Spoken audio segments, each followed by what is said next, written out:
ఇలా చెప్పుకుంటూ పోతే చంద్రబాబు నాయుడు గారి ప్రసంగం కానీ నేటి కార్యక్రమం కానీ ఆపేసినటువంటి బుడగట్లపాలెం హార్బర్ వర్క్స్ పక్కనే మీటింగ్ సమావేశం ఉన్నా సరే ఈ హార్బర్ని పనులు మొదలు పెడతామని అనలా. అచ్చెన్నాయుడు గారు ఓ మాట అన్నారు, దీన్ని రేటు తగ్గించి పనులు మొదలు పెడతామని. చంద్రబాబు నాయుడు గారు మాత్రం ముక్తసరిగా 1 ఇయర్లో పూర్తి చేసేస్తాం. ఏంటి 1 ఇయర్లో పూర్తి చేసేది? మీరు క్రీక్ బేసిడ్లో కడితే 1 ఇయర్ కాదు కదా, మీ జన్మకు మీరు పూర్తి చేయలేరు, మీరు జన్మకు మీరు అనుమతులు తెచ్చుకోలేరు.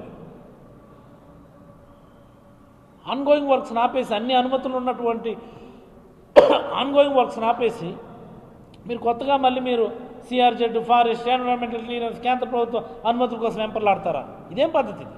ఏం ప్రాక్టికల్ నాలెడ్జ్? తక్షణమే ఆపేసినటువంటి బుడగట్లపాలెం పనుల్ని మొదలు పెట్టాలి.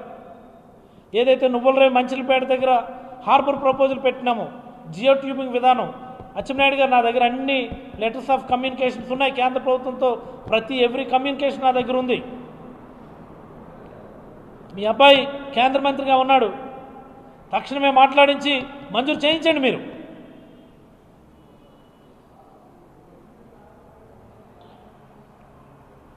అది కొద్దిగా ప్రయోగాత్మకమైనటువంటి హార్బర్ మాది, నువ్వులరేవు మంచిలపేట హార్బర్. కొద్దిగా లో కాస్ట్లో బ్రాడ్ ప్రయోజనాలు ఉండాలని 85 కోట్లకే, దానిలో కేంద్ర ప్రభుత్వం 55 కోట్లు ఇస్తానన్నది, రాష్ట్ర ప్రభుత్వం షేర్ కేవలం 30 కోట్లే. పెద్ద భారం కూడా కాదు మీకు.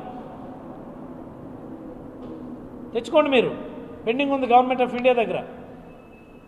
24-25 సంవత్సరంలో పిఎంఎంఎస్వై కింద మనం అఫీషియల్గా పంపించాం, మనం డిపిఆర్ తయారు చేసి పంపించామా. 24-25 పిఎంఎంఎస్వై ప్రపోజల్స్లో పంపించాం మనం. అవి చేయకుండా ఆన్గోయింగ్ పనులను ఆపేసి ఈ డ్రామాలు ఏంటి నాకు అర్థమవుతుంది. చాలా తప్పిది. అలాగే చివరిగా 24-25కి సంబంధించినటువంటి మత్స్యకార భరోసా బకాయిలు తక్షణమే విడుదల చేసి, మోస్ట్ ఇంపార్టెంట్ ఈరోజు అడుగుతా ఉన్నా, పొరపాటు మత్స్యకారులు ఎవరన్నా చనిపోతే 10 లక్షలు ఇస్తామన్నటువంటిది మా ప్రభుత్వం జీవో రూపంలో ఇచ్చింది. ఆ 10 లక్షల్లో 5 లక్షలు ఫిషరీస్ డిపార్ట్మెంట్ నుంచి వచ్చేది, మరొక 5 లక్షలు లేబర్ డిపార్ట్మెంట్ నుంచి వచ్చేది, అంటే వైఎస్ఆర్ బీమా నుంచి వచ్చేది. ఇది ఇక్కడ ఒక చిన్న చిక్కు ఉంది, ఇది ప్రతి మత్స్యకారుడు కూడా తెలుసుకోవాలి. 10 లక్షలు ఇస్తాము అని చంద్రబాబు గారు అంటున్నారు, అచ్చెన్నాయుడు గారు అంటున్నారు, కానీ ఎక్కడ మత్స్యకారుడు చనిపోతే 10 లక్షలు ఇవ్వడం లేదే. మీరు ఒక్కడికి ఇచ్చారా? ఎందుకు ఇవ్వడం లేదంటే వైఎస్ఆర్ బీమాకు సంబంధించినటువంటి GO it was in with held now, మీరు ఆపేస్తున్నారు దాన్ని.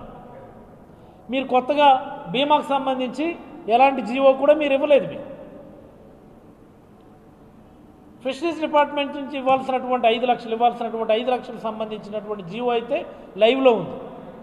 మరి మీరు 10 లక్షలు ఎలా ఇస్తారు? మీరు సీఎంఆర్ఎఫ్ కింద ఇస్తాము అని చెప్పేసి అన్నారు. అంటే మత్స్యకారుడు చనిపోతే మీ దయాదాక్షిణ్యాల మీద ఇస్తారా? దయాదాక్షిణ్యాల మీద ఇవ్వడం ఏంటండి? మీరు జీవో ఇవ్వండి. మాకు 10 లక్షలు ఇస్తాము, ఈ 10 లక్షలు అనేది ఇదిగో ఈ రకంగా ఈ మాదిరి ఈ డిపార్ట్మెంట్ నుంచి 10 లక్షలు వస్తుంది అనేది మీరు జీవో రూపంలో ఇవ్వండి. మీరు ముందు వైఎస్ఆర్ బీమా ఆపేశారు, చంద్రన్న బీమా తెస్తామన్నారు, తెచ్చారా? చంద్రన్న బీమాకు సంబంధించి ఏమైనా గైడ్లైన్స్ ఇచ్చారా? చంద్రన్న బీమాకు సంబంధించి జీవో ఇచ్చారా? ఎంత పెద్ద అబద్ధం అది. ప్రతి అసంఘటిత కార్మికుడు కూడా చంద్రన్న బీమా కవర్ చేస్తామని గొప్పలు చెప్పారు కదా చంద్రబాబు గారు. ఏది చంద్రన్న బీమా? నోటికి ఏది వస్తే అది చెప్పి మీరు ముఖ్యమంత్రి అయ్యారు.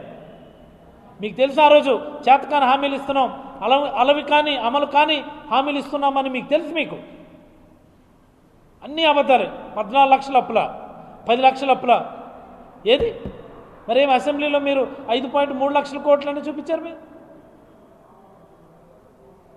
ఈరోజు అంట 14 లక్షల కోట్లు, 10 లక్షల కోట్ల అప్పులని. ఏంది ఇది? నాకు అర్థం కాదు. జగన్మోహన్ రెడ్డి గారు ఆర్థిక విధ్వంసం చేస్తే మీరు 1 ఇయర్లో 1,50,000 కోట్ల అప్పు ఎలా చేయగలిగారు? ఎక్కడి నుంచి వచ్చింది?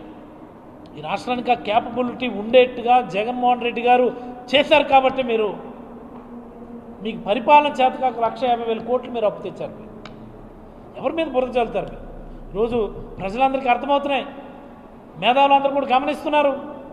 ముఖ్యంగా యువకులకి మీ మోసకార మాటలు ఈరోజు అర్థమయ్యాయని ఈ సందర్భంగా తెలియజేస్తూ 44 సంవత్సరాల మీ మోసం, మత్స్యకారులకు మీరు చేసిన మోసం, 14.5 ఏళ్ల కాలంలో ముఖ్యమంత్రిగా మీరు మత్స్యకారులకు చేసిన మోసం, ఇప్పుడు మళ్ళీ కొత్తగా మీరు మోసం చేయడానికి మీరు బయలుదేరినట్టు అనిపించిందని సాటి మత్స్యకారుడిగా, మాజీ మత్స్యశాఖ మంత్రిగా నేనైతే తెలియజేస్తూ సెలవు తీసుకుంటాను.